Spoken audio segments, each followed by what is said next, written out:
Welcome to another episode of Follow the Brand. I am your host, Grant McGaw, CEO of 5-Star BDM, a 5-star personal branding and business development company. I want to take you on a journey that takes another deep dive into the world of personal branding and business development using compelling personal story, business conversations, and tips to improve your personal brand.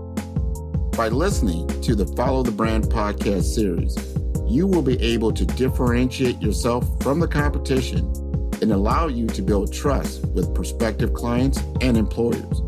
You never get a second chance to make a first impression. Make it one that will set you apart, build trust, and reflect who you are. Developing your 5-star personal brand is a great way to demonstrate your skills and knowledge.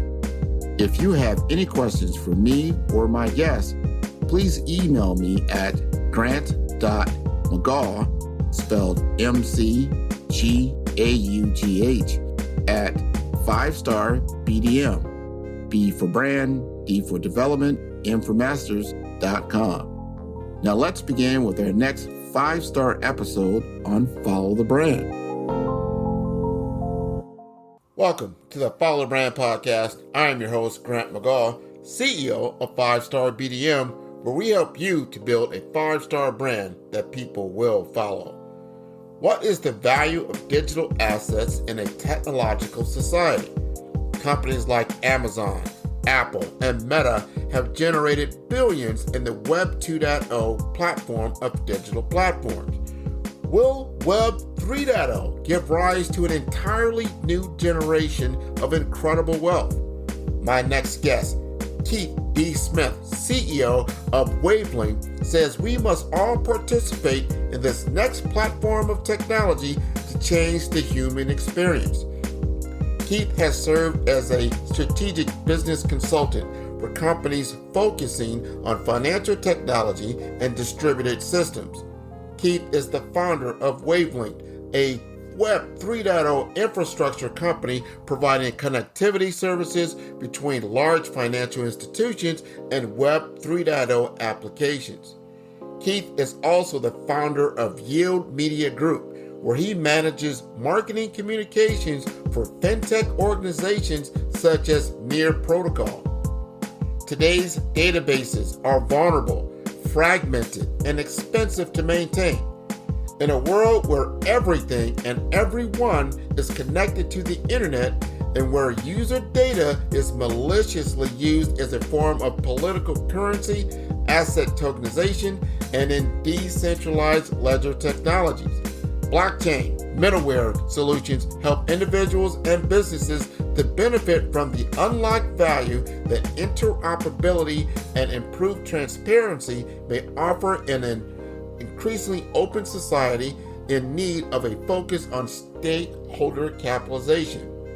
It is estimated that nearly 50% of the world's 1.7 billion unbanked population own a smartphone or other smart device. Innovation in open banking and decentralized finance allows anyone with an internet connection to trade new classes of assets and utilize complex financial instruments that are revolutionizing financial markets in real time. Decentralized exchanges, allowing citizens around the world to trade digital assets without any intermediary, and the tokenization and fractionalization of traditional assets such as real estate and other traditional equity investments, truly demonstrate the opportunity for internet users.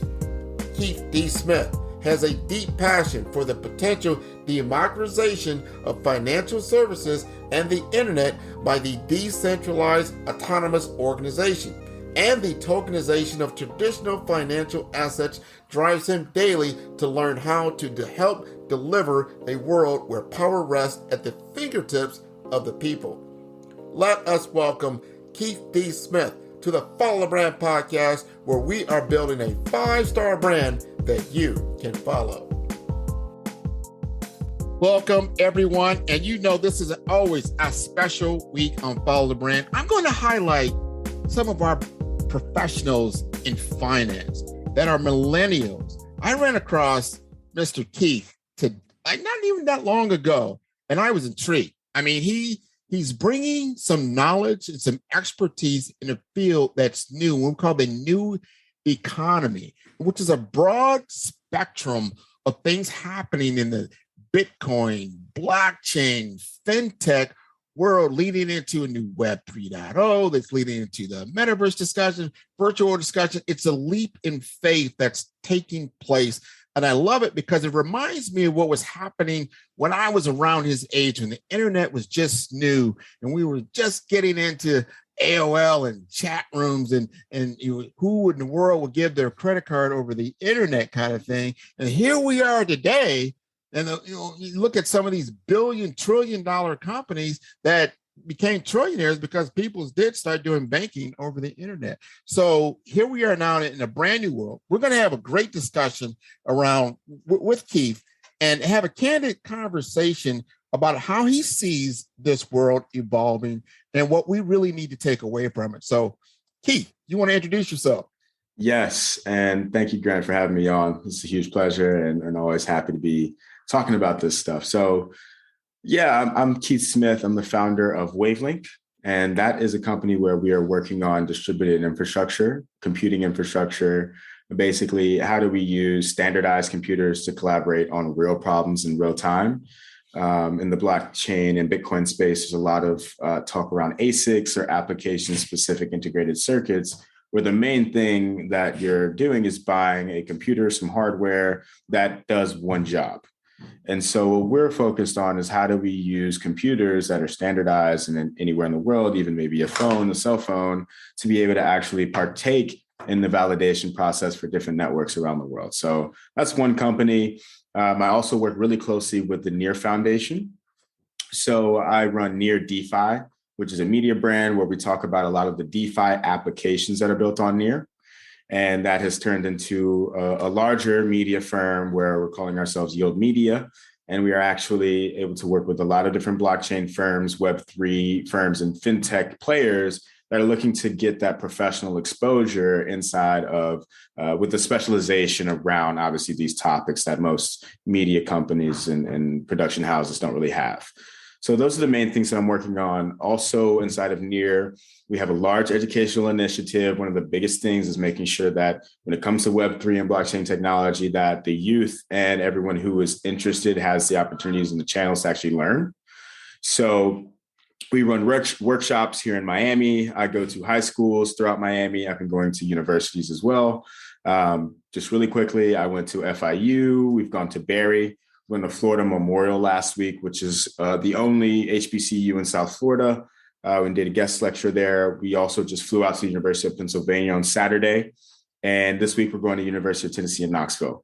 So I'm super focused on how do we, first off, make sure that this information gets into schools in the first place, have people, giving people the opportunity and the channels to learn, and then how do we officially get curriculum into schools as well moving forward. So that's me. Wow, that's a lot of you there, Keith. I mean, what you're doing is amazing. So the question I have for you first is that, I mean, I look at your background, it looked like you were going into a branding and marketing and advertising world, and you pivoted now deep into this, I'm just calling it the new economy, because there's so many big moving parts when you start talking about Bitcoin and cryptocurrency and Web 3.0 and fintech and just a lot of other things. But what caught your interest? How did you get involved in this? Yeah. So I love the things that you highlighted around e-commerce and thinking about how people were pulling out their credit cards to swipe online. And so I was pretty young when that was becoming the normal thing to do, but I was paying attention. So I was in high school and I somehow started to learn about the concept of affiliate marketing. And that turned into, okay, how do you use pay-per-click? Well, how do you use Google AdWords, Facebook ads, things like that? And I had a lot of e-commerce startups coming out of high school that were relatively successful. And so I understood the model of, okay, I'm going to take my money, pay for what's essentially data, and that data is going to allow me to run a business and to earn an income or generate revenue. So when I understood that, and that anyone could do it, I'm 16 years old, spending thousands of dollars a month on Facebook ads. I'm like, okay, well, anyone can do that. And in 2016 is when we saw how some of the effects of things like that could be a little bit potentially detrimental to our society. And when I say 2016, I'm talking about specifically the Cambridge Analytica case that came up. Yeah. And how we had sort of a political tie-in from the media or social media in our society. And I was like, okay, well, something about that maybe is potentially wrong. If anyone, I mean, even I could have participated in running ads for some political sort of reason and have masked that through my ability to relay messages in a subconscious way. So in 2017, one of my best friends, his name is Caleb Upkins. He actually works out in Google in San Francisco. And he had just interned at a venture capital firm right as we were graduating from high school. He told me about this thing called Ethereum. We had all kind of heard about Bitcoin before. We had a lot of kids in our school who were using it for whatever, this and that. And so I said, wait a minute, but what is Ethereum? And that sent me down a whole different rabbit hole where I understood, okay, if there's Bitcoin and Ethereum, then there's something that's actually kind of going on here. But what is that? And I started understanding blockchain, and having that e-commerce background really allowed me to understand, okay, wait a minute, this is changing the entire model around digital interaction, where instead of needing to have people using a product for free and actually becoming the product in the back end, where I'm buying ads that are your data and you're not getting compensated for that, we can actually potentially move into a more fair world where everyone is agreeing upon the actual value of the data within a network. So that is what blockchain meant to me. Once I started looking deep into it, I looked at what Brendan Eich was doing with basic attention token in the Brave browser, which he was also the founder of Mozilla Firefox, as well as JavaScript himself. He wrote JavaScript. And so that to me was super impactful. I'm like, okay, wait a minute. There are people who are coming from traditional tech and saying, wait a minute, the incentives around the models that have been built out so far are not aligned. And there are people that are actually being extracted from. There's value that's being extracted from people. And that was what really kind of started me diving super deep down the rabbit hole. Well, I tell you, Keith, we're all in that rabbit hole now.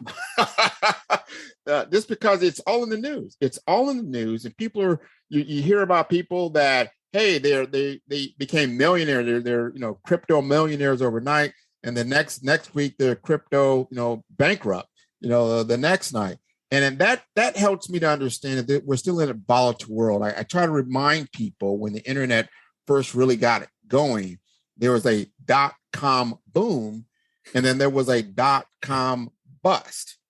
Now, I say that to say this: the technology survived. E-commerce survived. We do more business digitally than we do any other way. Data, as you pointed out, is more valuable than oil, more valuable than gold. Data, just the data that our daily activities and how we do things. This is very important. And now it's morphing into a different platform. And I want to educate our audience so they understand as they venture out. And I'm not telling anybody not to venture out, but do your due diligence. Understand as you take up a claim, just like in the wild, wild west of the 1880s, you've got to stake your claim and you got to go out there and you got to dig for gold and pan for gold and that kind of thing. And there weren't a lot of laws. And that's why I bring up the wild, wild west. There weren't a lot of laws at the time there. And it was kind of like you're on your own and you couldn't even tell, the sheriff from the bandits kind of thing. A lot of times, and people may not know this, but it's a true story, that a lot of the bandits were the sheriffs. And vice versa. You say, well, today I'm going to be the sheriff. Next week I'll be a bandit, depending on how hungry you were, I guess. But, this is where we're at. So I said all that to say, my take is that we still need standards and we still need some agreed upon structures in order for this to work. And I want to get your take on what I just talked about. Yeah.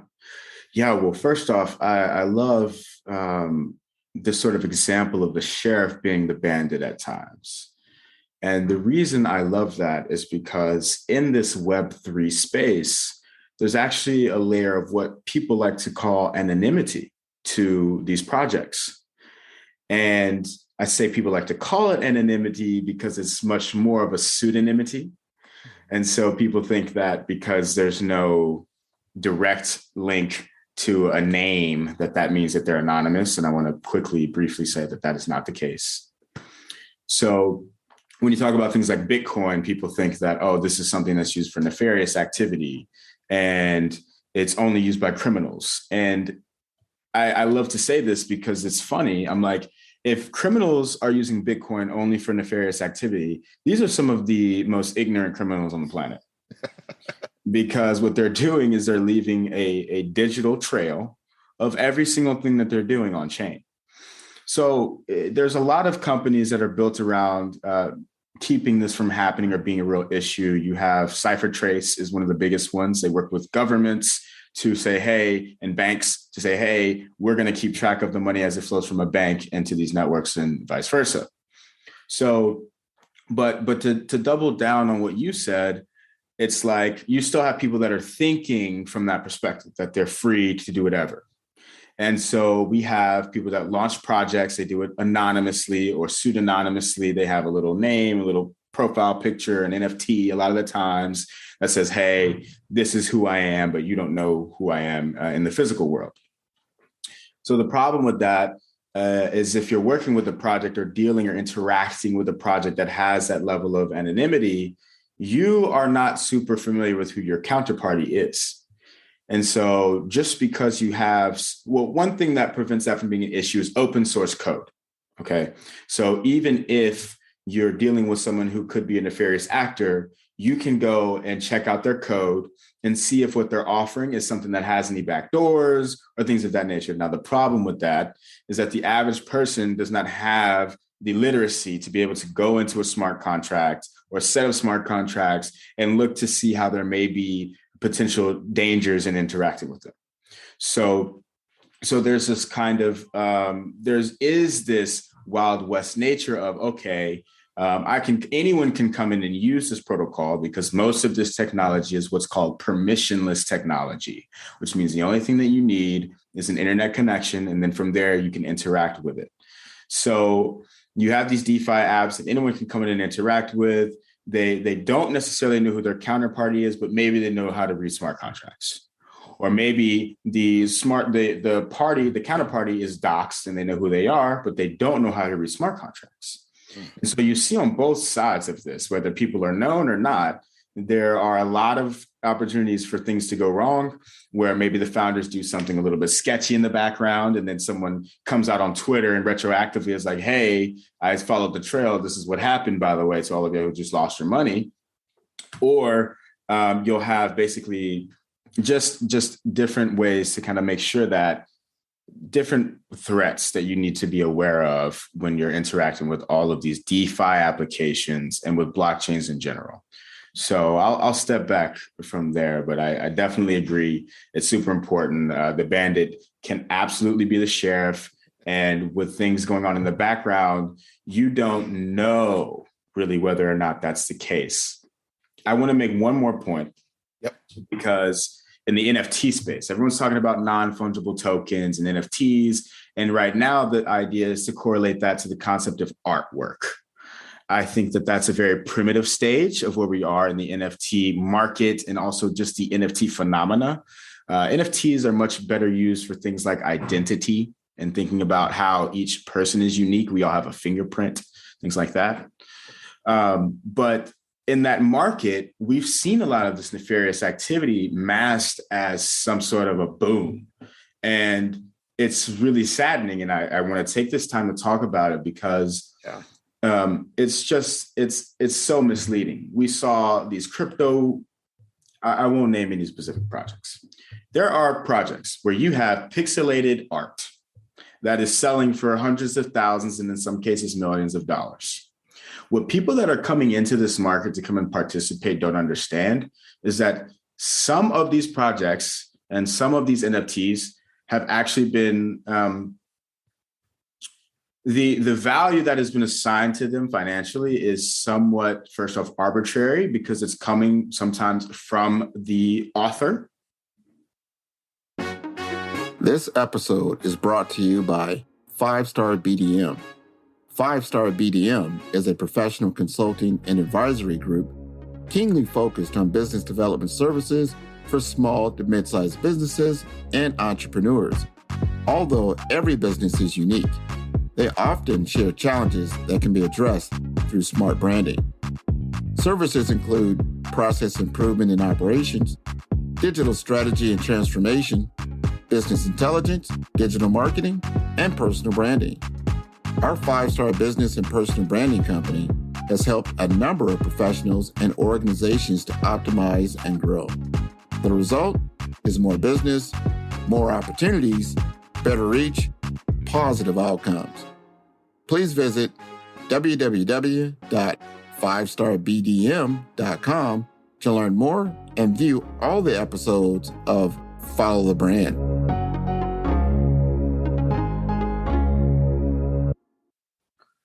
And you also have these groups of people that specifically come together to, bid up the prices of pieces. And it's really that simple. And that is a lot of the phenomenon that everyone wants to think is so cool and that everyone wants to be a part of. And what happens is you come into this market and you buy one, and then you're kind of left holding the bag. So just be aware of that. No, what you said there is so important. You really have to do your due diligence. Stop back there. Anybody that tells me get rich quick, that's big red flags, huge red flags for me. Don't see that happening too often. Yeah, you can do some day trading. You could probably get some significant returns on an investment. I don't think you might get rich overnight, but you might make a few bucks, right? But for instance, what you're talking about, and I've seen this happen, you get somebody that they're selling a house, an actual physical home. They create an NFT of that home, right? And they assign a value to that NFT of the same value of the home. So then when the home actually sells for $500,000, it appears that the NFT sold for $500,000. So you're like, oh wow, NFT is worth $500,000. Like, well, not really. But if you don't understand the trail and see what's happening, that's a problem. But that's just giving. Here it is. The technology is real. The technology is a great idea. There are people that are misusing it, but they did the same thing when the internet first started out. You had all kinds of nefarious actors acting like they were a particular company and taking your credit card information, and then your money is gone, and then you turn around, who are these people? And they're gone, poof, in the night, right? And that is because we did not have standards and certain protocols in place that guarantee certain interactions, right? You want to talk about that a little bit? Yes. So this is, first off, that was a great example, right? Because I didn't even touch on the fact that you could also have another interaction or transaction that's really taking place, right, beneath the blockchain. You can't really see that on chain.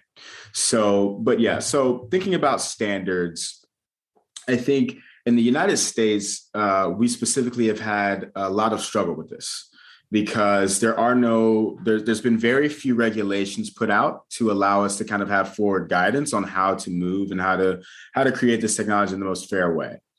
So right now, when you talk about the Wild West and you see the SEC trying to retroactively catch up and chase these projects after they've ran off of people's money, it's really tough because they don't have enough people to keep up with what's happening in the US, and also it's a global phenomenon. So they can't chase actors in Ukraine or Russia that are creating projects and siphoning money out of American people's pockets.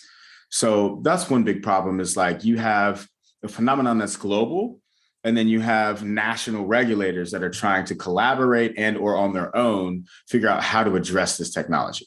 That's one problem. Another problem is thinking about, okay, you have 10,000 different cryptocurrencies, and most of these or some of these have their own networks. So when you're talking about Bitcoin and you're setting standards for how Bitcoin transactions work, that's not going to cover what's happening on Ethereum. Mm-hmm. And so one of the biggest things I think that's going to be the most important sort of topic over the next couple of years is the concept of interoperability. Yes. So there's a lot of different ways to look at interoperability, but in the blockchain space specifically, there's already a few categorizations of how to look at it. So the first thing is the actual network itself. So you have Bitcoin and you have Ethereum, you have smart contracts that are on Ethereum. So it's a totally different sort of function of the network, but how can you make sure that they still can talk to one another? How do I know that when I send a message from Bitcoin, how can I send a message from Bitcoin to Ethereum? How do I make sure that when Ethereum is hearing this, how are they going to interpret it? And then how do you then be able to act upon what you've interpreted on the other end? And so there's a lot of different solutions around how to kind of make this work. Some people are using things like bridging. Cross-chain bridges are one approach. I think it's not the most comprehensive approach, because when we think about blockchain networks and interoperability, it doesn't have to be about blockchain. And I think that's one of the biggest things, is that what you're really dealing with is a computer network. And so how do we look at our computer networks today and how they interoperate with one another? And how can we potentially move that forward into this blockchain world? And there's one thing that blockchain has in common with the traditional web that a lot of people don't like to think about. And it comes down to the actual physics of the internet, which are fiber optics cables. And so I'm trying to give that breath, because the fiber optics cables are what make the internet work in the first place. You have fiber optics cables, hundreds of thousands, even potentially millions of kilometers, that are laid out across the oceans around the world. And this is actually how information travels from one place to another. There are photons that are sent through physical cables that allow us to receive information. Now, with blockchain, guess what? The set of infrastructure that allows us to interact with the blockchain is the same infrastructure.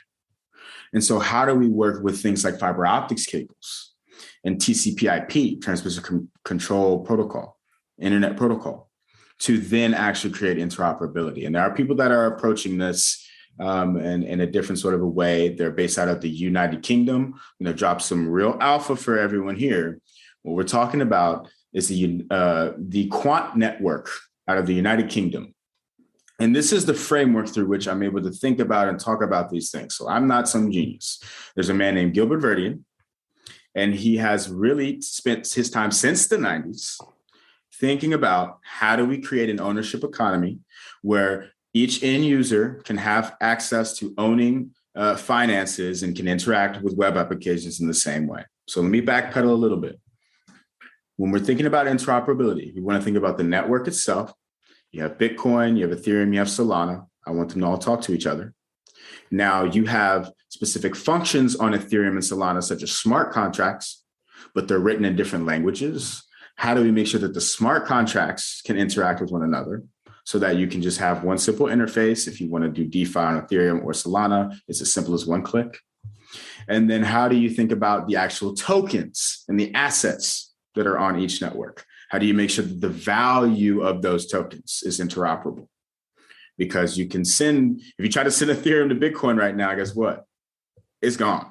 That is gone forever. It is burned basically in a transaction that will never be able to be retrieved. So we want to make sure that even if we're sending messages across, that the value attached to these things is fairly interacted with.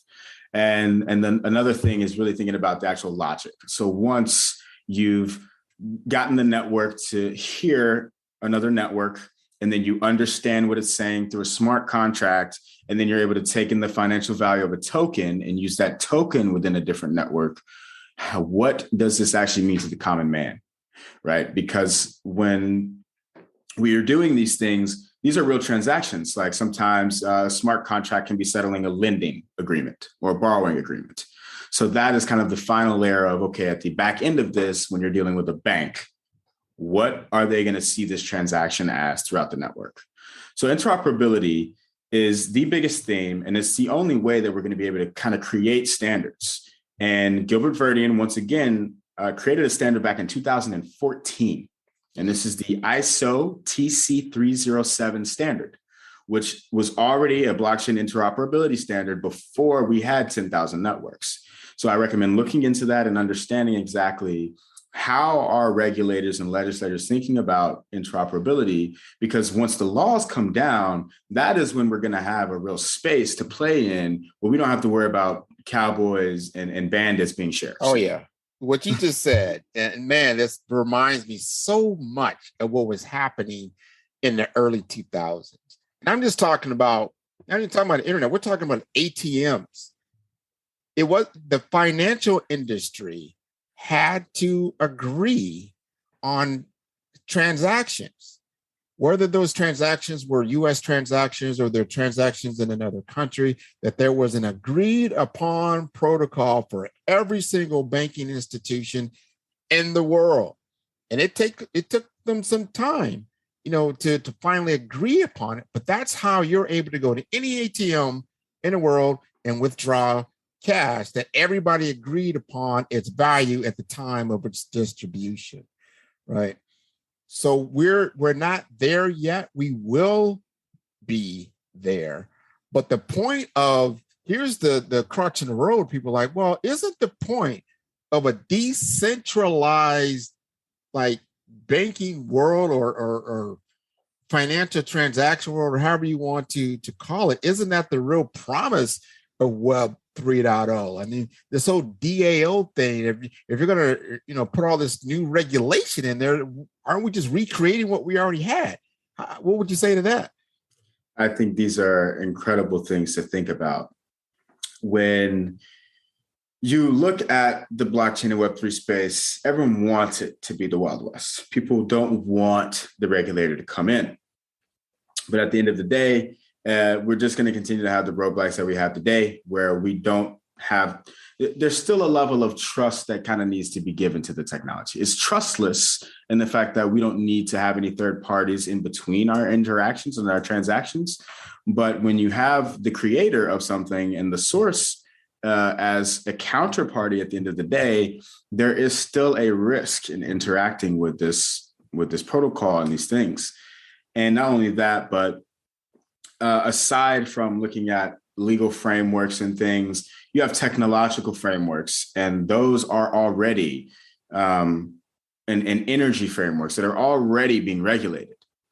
So when you look at Bitcoin specifically, I love to bring this up because it sometimes pops a light bulb for some people. Bitcoin is powered by miners basically using electricity as a way to be able to power their miners and provide security to the network. Energy companies are some of the most closely regulated in the world. So you're not going to just be able to, if the government of your locality says, hey, we don't like the way that you're using electricity, guess what? They're going to have a few switches or a couple of phone calls that they can make to shut you down. And if you look at China, if you look at the Middle East, this happens every day, whether it's the internet or power, they'll cut you off. And so I think right now it's this idea of, okay, well, the government has to shut everyone down for that to be a problem. And I think that it's okay to kind of think about that today. But when we're at scale, do you really want to be fighting against a sovereign nation or a collection of sovereign nations like the G20? Because they're very vocal about this stuff. And so I think it's really just important to work with the regulators, because you already are, whether you know it or not. And then from there, how do we build things that are equitable for everyone? One other big thing, like I said before, was the fiber optics cables. Like you're depending upon AT&T to do all of this. I'm sorry, but you are. Yeah. You're not doing this without Deutsche Telekom and AT&T. You're just not. And so they are actually already in the room having control over whether or not these interactions and transactions can be set up and whether or not they're happening. So from the energy companies themselves and people allowing you to have access to electricity. And then you have, once again, the fiber optics cables and actual telecommunications providers that are already in the room, whether you'd like to acknowledge that or not. No, what you just see, I'm in a information technology 25 years, so I understand exactly what you're saying. Like, you still have a physical layer, no matter what, and this rests on top of it. It's a platform, and that's part of the platform. And when I look at Web 3.0 and I look at what the metaverse is promising or what it can do, I'm looking at it from a VR perspective. I'm looking at it from augmented reality perspective. I think it's something that can be a natural evolution of the internet. I don't think it's something you need to leave it behind. I think it's something that you can now create even new players. Like, people say, well, right now all the social networks are owned by 3 or 4 companies. Well, that's true because they have a great platform, right? I remember when IBM was really the only player in town that came to compute, and then Microsoft came along. You know what? Microsoft really didn't, to me, invent anything new. What they did was create a better interface. And that interface created better computing experiences, right? So whoever can create a better experience within Web 3.0, within a lot of virtuals in the metaverse, that's going to be great. And the nefarious actors that are out there, there's people in all walks of life doing whatever. They'll become a lower voice, because you're going to have more and more people of integrity operating in this space. And they want it to work. They want it to work because it's a better platform. It's a better platform all the way around. Now we just have to agree upon it, on its use, and everybody will benefit from it. So before we conclude, I always love to give my guests an audience to speak directly to my audience and let them know. I think we've given them some great information, some good intelligence out there. People that are on the fence. There's a lot of naysayers, a lot of people like they're gone gung-ho, into this world. I just want you to be, from your experience and what you're doing, talk to them candidly about what you think their next step should be. Yes. So first off, just thank you again, Grant, for the time and for allowing me to talk to the audience. I think there's a few different things. There's a lot of calls to action, but I want to keep it very brief. I think the first thing is just get active, like participate. One of the biggest parts of my thesis is that this is all open source technology, and it's been around for over a decade now. So anyone can and has been able to interact with this stuff for over a decade. The problem that I'm seeing, and that we'll continue to see throughout time, is that not everyone is participating. And so for people who have a real opportunity here to actually get a leg up on the traditional system and be a part of the future, it's super important that you just spend the time, playing with Coinbase. Like, download Coinbase. They have a really cool program where what you can do is you can actually watch videos, take very short quizzes, and earn cryptocurrencies. All right. So you can learn to earn. All right. And this is a new model that is coming about in this space, which I'm going to quickly touch on as well. At Near, there's a program called Near University, where you can go to near.university. You'll be able to see all of the certifications and programs that they have. You can take these programs, get certified, and then you'll actually get access to a plethora of job opportunities on the other end. And so, and when I'm going to these workshops, we're doing distributions. So for showing up, you can get a little bit of a token. So it's just super duper important to put your head down, put your pride away, and go and learn in these communities with people who know a little bit about this Web3 space. Not everyone is right. And there's a lot of myopia. Everyone's kind of stuck in their little silo, and that's it.